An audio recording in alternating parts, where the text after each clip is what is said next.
close your eyes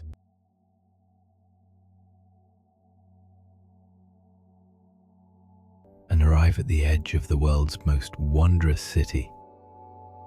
The sun hangs low above the Euphrates, casting long golden rays across the western desert.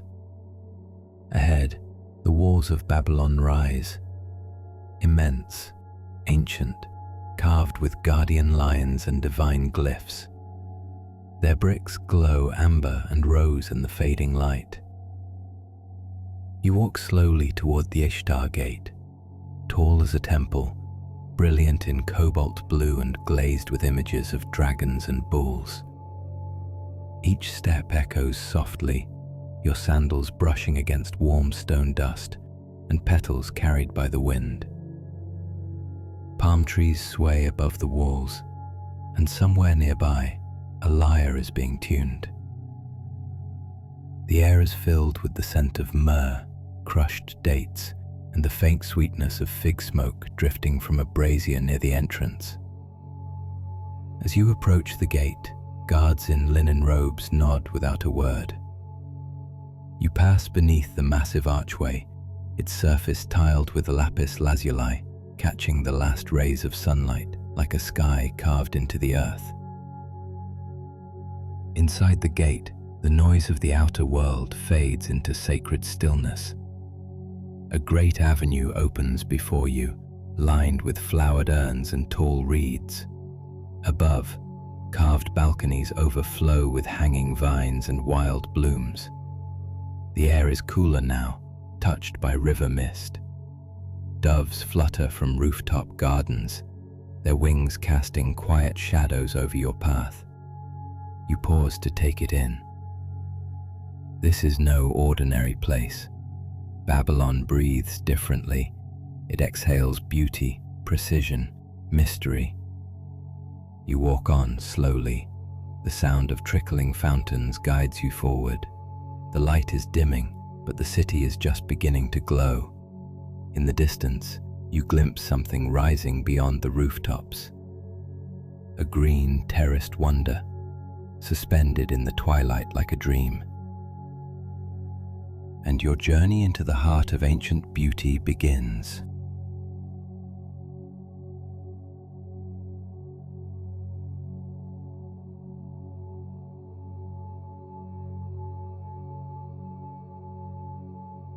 You now step onto the Processional Way, the grand avenue of Babylon, paved in deep red stone and lined with towering walls glazed in a shade of blue that seems to absorb the sky itself. The stones beneath your feet are warm from the day's sun, but cooling fast with the fall of evening. A delicate breeze moves through the corridor, bringing with it the scent of saffron, cedarwood, and rosewater poured earlier at the altar of Marduk. You walk slowly, tracing your fingers along the reliefs etched into the walls. Mythic beasts parade in permanent motion beside you, lions with sapphire eyes, dragons with curling tongues, bulls mid-step. Each creature is frozen in a moment of majesty, their forms raised from stone as if caught between dimensions. Above you, banners of crimson and gold flutter gently from balconies and beams. They cast soft, swaying shadows on the pavement, as if dancing with the wind. Vendors along the shaded alcoves pack up for the night. One sells fig cakes wrapped in lotus leaves, another grinds fragrant blue pigment into a bronze bowl. A child sits cross-legged beside a reed basket of dates, humming an old song that feels both foreign and familiar. Further down the avenue, you pass under carved lintels and braided arches. Hanging lanterns begin to flicker to life, their flames small but steady, casting shifting patterns across the walkway. You pause before a shallow basin of water placed at a small shrine. The surface reflects your face but distorts it slightly, as if to remind you that you are somewhere between waking and dreaming. As the harp grows louder in the distance, your breath deepens. You walk onward, each step guided by silence and scent, past symbols older than memory, and the light of Babylon begins to follow you.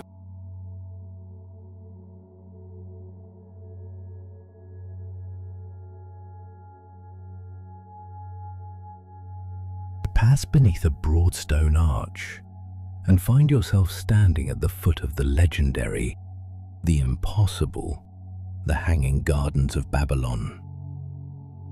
The path curls upward through tiers of marble and earth, suspended on vast stone platforms supported by columns carved with palm leaves and lotus flowers. Overhead, a canopy of green filters the fading light, painting the air in dappled hues of emerald and gold. Vines cascade from terrace to terrace like liquid silk. Blossoms the size of your palm unfurl in the evening warmth. Pink hibiscus, ivory lilies, star-shaped jasmine. The scent is intoxicating, a perfect fusion of soil, sky, and sacred devotion. You climb slowly, your hands brushing the cool, ivy-covered walls. Water channels carved into the stone trickle beside you, guided by an ancient system, irrigation turned into poetry. The sound is steady, delicate, eternal.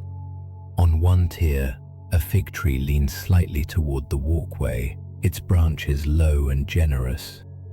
You reach up, pluck one, still warm from the day, and take a slow bite. The fruit is soft and sweet, grounded and divine. Further up, the view opens, rooftops of Babylon glowing in twilight, the Euphrates curling like a ribbon through the city, torches flickering on distant balconies. Birds dart through the garden's canopy, their wings barely making a sound. You pass through an archway of carved cedarwood, and for a moment, everything stops. The city below, the world beyond. Here, you are suspended not just in a garden, but in time, somewhere between heaven and earth, somewhere between stone and sky. And with each step deeper into this oasis, your breath slows, your thoughts soften, and the dream deepens.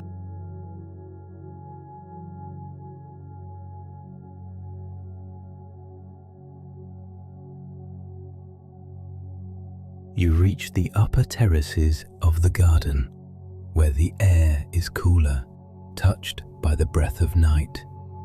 The sky above has deepened to indigo, pierced with the first stars.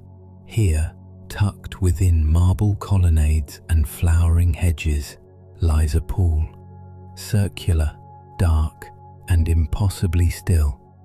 Its surface reflects the hanging vines overhead, the crescent moon, and a lantern swaying on a carved stone hook nearby. You step quietly toward it, and your reflection ripples across the water, briefly dividing the stars. The edge of the pool is lined with mosaics, lapis, onyx, gold, forming images of reeds, rivers, and gods. You sit at the edge and trail your fingertips across the surface. The water is warm, drawn up from deep within the earth, fed by the same system that brings life to every leaf above you.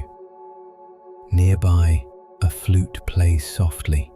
The player is unseen, perhaps tucked behind a curtain of ivy or seated beneath a column, but the notes move with purpose, slow, rising, falling. Each breath of sound feels like it was meant just for you. Hanging lanterns flicker along the edges of the terrace.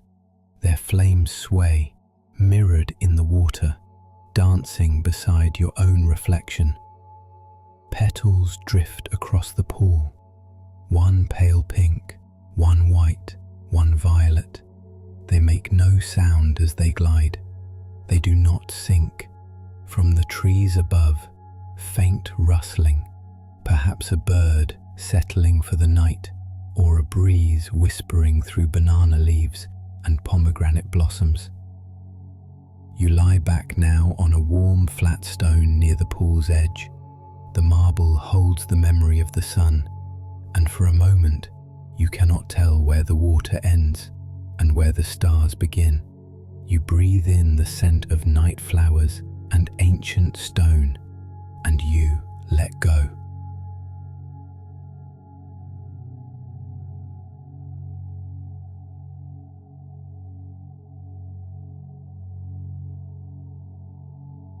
You rise from the garden pool and follow a winding path between tall ferns and pomegranate trees. The light grows softer with each step, and the night deepens into a hush. At the far end of the terrace, beneath an arched canopy of woven reeds, a pavilion appears, open to the air, aglow with amber light. This is the scribe's pavilion, where stories are born and memory is preserved. Inside, a low table is covered with scrolls, clay tablets, reed pens, and small bowls of ink. Blue from crushed lapis, red from ochre, black from burned date seeds. A thin oil lamp flickers in the corner, casting delicate shadows across the table. You sit on a cushion of wool and linen. The scribe, robed in indigo, nods and gently hands you a tablet. It is smooth and warm to the touch, etched with symbols that curve like flowing water. He doesn't speak, only gestures. A reed pen is passed to you. You dip it into ink, then press it gently to the clay. You write nothing in particular, just shapes, just movement, just presence. Your breath slows as you focus on each mark. The tablet accepts them all. Your thoughts, your silence, your rest. Beside you, the scribe adds to a scroll in Akkadian script, his strokes rhythmic and sure. He is not writing for others, he is writing for time. Above, wind chimes made from copper and polished bone sway lightly, their music unpredictable, like thoughts drifting between dreams. You lean back, the cushion cradling your spine. The scent of ink, warm papyrus and dried lavender curls through the air. This is a chamber of quiet knowing, where nothing needs to be said, and yet everything is understood. And as your eyes begin to drift closed, the ancient words continue to flow beside you, like a river of memory under the stars.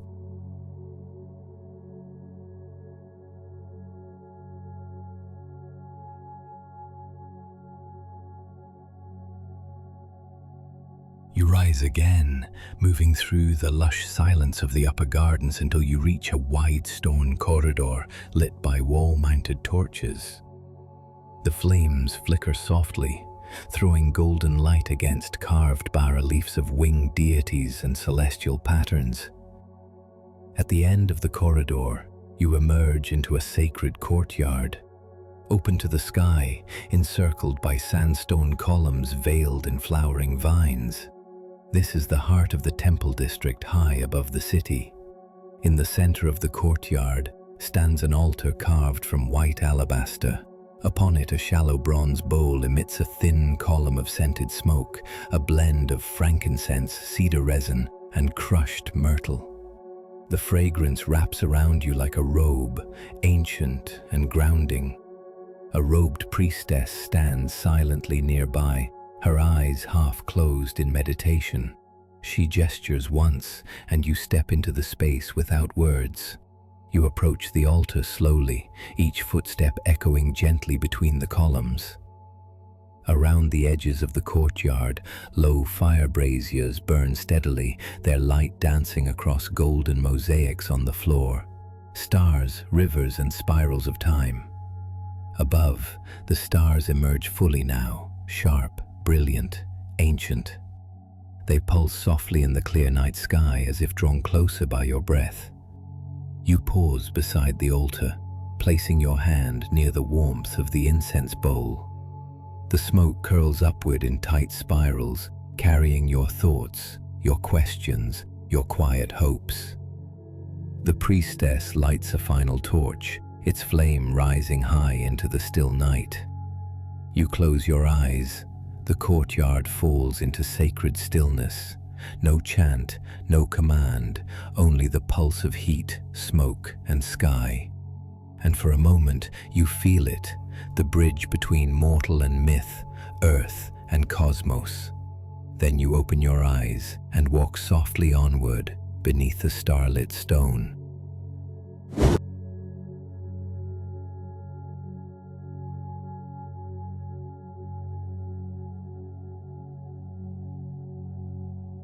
You descend slowly now from the temple courtyard, guided by rows of torches set along a stone path.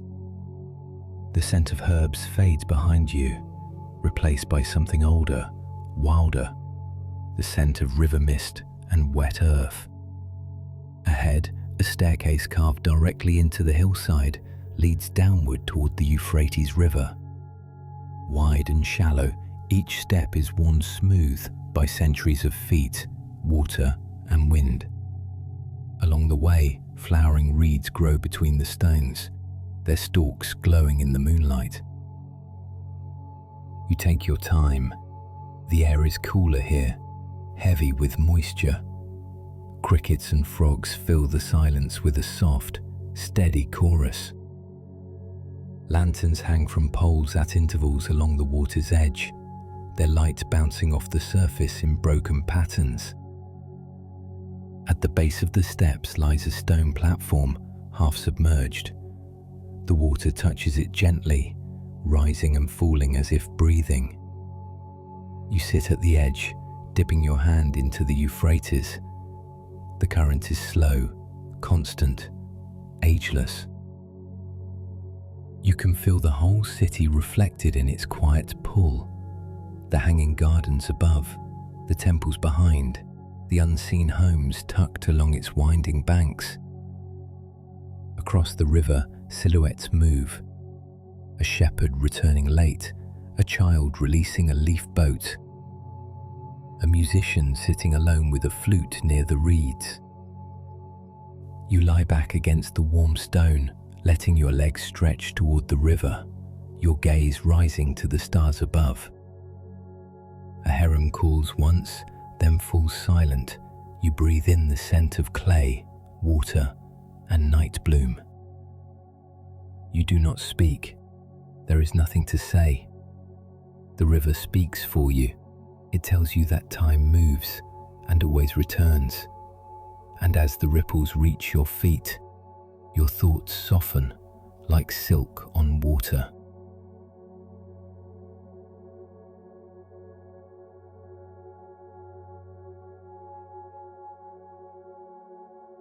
Leaving the river behind, you follow a narrow passage lit by oil lamps pressed into the stone. The corridor is cool and quiet, carved into the hillside like a secret. The scent changes as you move deeper, no longer river mist and fig trees, but something sweeter, earthier. Resin, rose, olive, and spice. At the end of the passage, you step into a chamber of oils and shadows, a sanctuary built not for worship, but for rest. The floor is lined with woven mats. Shelves carved from clay hold glass and ceramic vessels, each sealed with wax or linen and labeled in delicate script. You recognize some by scent: lavender, cinnamon, saffron. Others remain a mystery. A woman kneels beside a low basin filled with warm water. She wears robes of dark blue and her hair is wrapped in soft linen. Without speaking, she invites you to sit beside her. She rinses your hands, your forearms, your temples, each touch as light as rain. Then she opens a small vial of golden oil and presses a drop into her palm. The scent fills the air, sweet almond, frankincense, and something floral, perhaps rose, perhaps something older. She rubs the oil gently across your shoulders and the back of your neck. It warms your skin like a memory returning home. From the corner of the room, a gentle bell sounds once, a soft chime that marks nothing but presence. Shadows dance across the curved walls, cast by the small flames that flicker in copper lamps. You feel your breathing slow, your eyes begin to close. This is the kind of stillness that carries weight, not of heaviness, but of meaning, as if the air itself remembers prayers spoken long ago in silence. And in that silence, your body softens. You feel held, not just by the oil or the mat or the warmth, but by Babylon herself.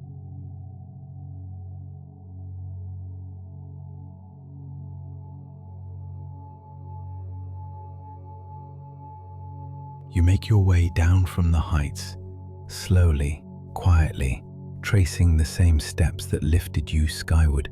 But now the city feels softer, lighter, as though it breathes with you. The torches have burned low, the songs have faded, even the fountains speak more quietly now, their rhythms slow as sleep. You return through the arches of the hanging garden, the scent of night jasmine and cool stone in the air. You pass through the shadowed scribe's pavilion, the empty oil chamber, the quiet temples now cloaked in starlight, and finally into a private chamber, simple, elegant, warm. The floor is woven reed mat, the walls curve in gentle angles, painted with images of birds, stars, and vines. A bronze lamp flickers on a shelf beside a low bed draped in linen and wool. You lie down. The fabric holds the memory of sun and oil. It settles around you like a second skin. Your head rests against a soft cotton pillow filled with crushed mint and barley straw. Outside, the city hums, not loudly, but deeply. A distant drumbeat from across the river, a heron's call, the gentle hush of the Euphrates licking the shore. The flame dances once, then dies. The room dims into velvet, and in that stillness, Babylon folds itself around you like a dream made of breath and earth. You are not in the city, you are part of it. You are the water. You are the stone. You are the whisper inside the garden wall. And as the stars rise higher and the night thickens, you fall inward, not to sleep, but home.